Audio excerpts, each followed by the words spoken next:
Hey YouTube, in this video I'm going to do a deck profile on my Dark Irregular Amon's Leader Astaroth deck, or on my Amon deck. So this one is what I consider probably the most competitive of the Dark Irregular decks that are out there. Obviously there's the new GB2 one that's stride focused. This one is just really good just because of how consistent Amon is able to soul charge, as well as thanks to some new support cards, especially the starter, that really made this deck pretty good for. So like it's actually top 8 in like quite a few events when it was new, but the popularity of it has kind of died down in recent months. But anyway, this is the deck. So I decided to build it since I did have Amon was always my favorite of the Dark Irregulars, just like Silverthorn for Pale Moon. So 3 Amon's Leader Astaroth. I would like to run a 4th of these, but I just have 3 right now. But I do have 4 of the original Demon Ward Marquee Amon. So this card is extremely rare. So I just, like I said, I tend to collect the cards. I don't really get rid of them very often. So, like, I still have all these. I'm so glad I held on to all of these.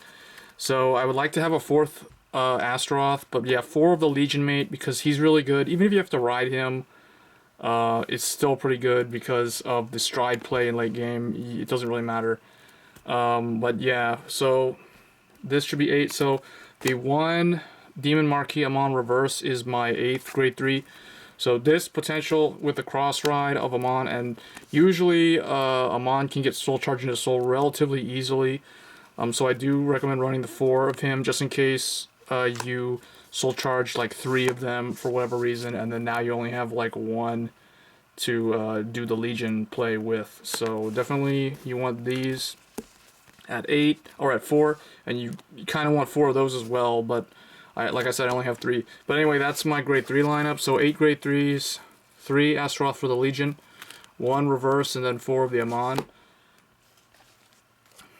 For grade 2s, 4 Amon's Follower Hell's Draw. This is very good because it helps you soul charge really quickly. It doesn't use up any counterblast, and all you're going to do is place it on the rear guard circle, and your Vanguard has to have Amon in the name. And a lot of the grade 2s and 1s also have Amon in the name. Speaking of examples of that, Amon's Follower Hell's Nail. This was a new support card they got in GBT3 when Dark Irregulars got some support after being kind of stale for so long. So Hell's Nail, another good card to help you soul charge 3. When its attack hits a Vanguard, you can counterblast, a special counterblast an Amon card, and then soul charge 3. So it just helps you hit the 6 and 9 and 12, the numbers that you need for in the soul for the deck to really shine. I am running 1 Amon's Follower Psycho Grave just as a tech choice because it can form some really good columns on the turn it's placed, and it helps you soul charge a 1, so it's just pretty good.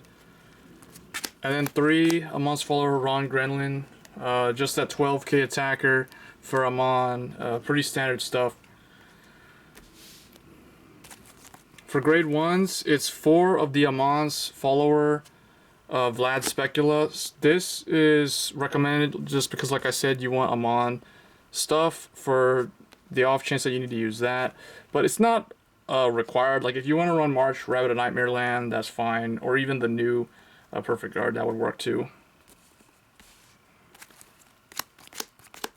For Succubus of Pure Love, this is the stride fodder for Dark Irregulars. So it's in here just so I can stride, and the deck does focus heavily on striding as a win condition, so you want to run those as well. And then 4 Poet of Darkness Amon. So this is pretty much almost most of the game. This will be a 9k booster or attacker in the back row or front row, depending on like how you have to set up your lines.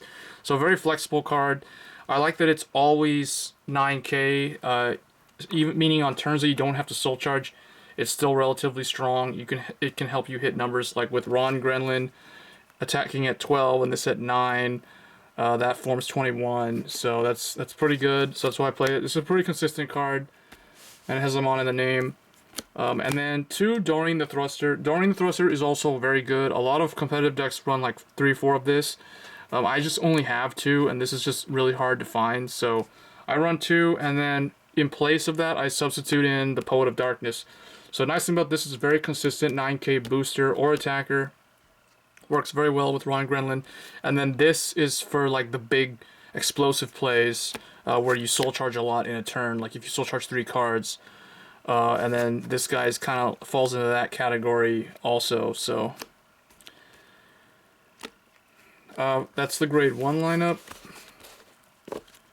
For the zeros, or for the trigger lineup, 4 of the new Amon's Follower critical. It's pretty decent. It gives you the ability to retire stuff. The opponent does have to choose, but it's still nice to have that without having to run Gwyn the Ripper anymore. Basically, when he gets soul charged or put into the soul, you can counterblast 1 Amon, and then you can the opponent chooses one of the cards and retires it, one of their rear guards. And then 4 Nightmare or Dark Knight of Nightmare Land, just because you can, it's a Flame of Victory clone. It works perfectly in Dark Irregular. You can soul charge it to give something 3. Helps hit numbers and stuff like that. And then 4 Amon critical triggers. This is the original one they got in Binding Force of Black Ring, set 12. And then the heal trigger also from Binding Force. So all Amon triggers except for the Flame of Victory guy, but it's fine. It's not really that big of a deal. And then the card that really makes the deck what it is Amon's Follower Barmaid Grace. So I'm running 2 of these because you definitely want to be able to use this card if Kagero or someone keeps retiring it. You want to be able to have a second copy just in case, because you need this essentially to win, to go for unblockable swing or just attack that's so strong the opponent can't really block it. And that's with a key stride unit. So speaking of strides, so I'm running 2 Love Tempest, Kiss La Kill, Lyra. You really only need 2 of this. A lot of people say you need like 3 or 4. No, that's too many. You won't stride that many times to be able to use that. And then I am running 1 Amon's Talon, Marcosius. This is the Amon support stride unit from the Fires collection. It's a pretty decent card. I feel like it's pretty lackluster though.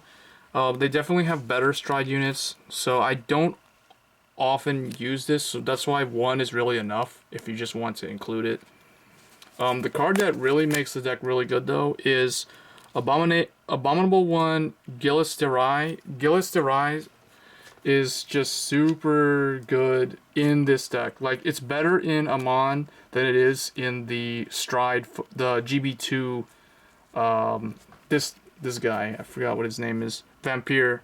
It's better in Amon than it is in Vampire, only because of the starter. Because he basically can only naturally gain 10k, and then he can gain a critical, and then the opponent, and he has a guard restriction of Glory Maelstrom, where the opponent cannot call grade 1. So, essentially, with Barmaid Grace, you power him up so much that the opponent cannot guard him. Like, it's impossible unless they have like so many 10k shields in their hand. Or if they're running Gurgurit. Gurgurit's probably like the only guy that I've seen block this guy essentially for free. So, or actually, I guess 1 card, because he top deck a perfect guard. But yeah, Gillis Derai with the Barmaid Grace is really good. I wish I had 2 more. I only have 2, unfortunately, but definitely, if you want the deck to be competitive, you must run 4 of this. It's pretty much like Lambros and Aquaforce. It's one of those that I really feel like it actually justifies running the full four copies for it to be really good. So my only other stride unit that I have for Dark Irregulars is Demagogue. He's really, again, he's from Fires Collection. He's kind of a lackluster card for them, but he's okay as a first stride if you're able to soul charge a lot. Like if you draw into quite a few of these or something, like if you call 2 of these, you can rush. He can give the front row plus 1k for every soul charge. So if you soul charge 4, that's plus 4k. So he'll be 30 unboosted with plus the boost behind him, so 35. I mean, he's pretty good swing, and then like the sidelines will be whatever. So he's okay. You can run a Blizza if you want instead of him, but definitely it should be 4 Gillis, 1 of this, 2 of that. So anyway, guys, that was my Amon deck profile. Hope you guys enjoyed it. Let me know what you think of the inclusion of stuff like Poet of Darkness over Doreen and things like that. So, as always, guys, don't forget to subscribe and stay tuned for more videos in the future, and I'll see you guys next time. Thanks.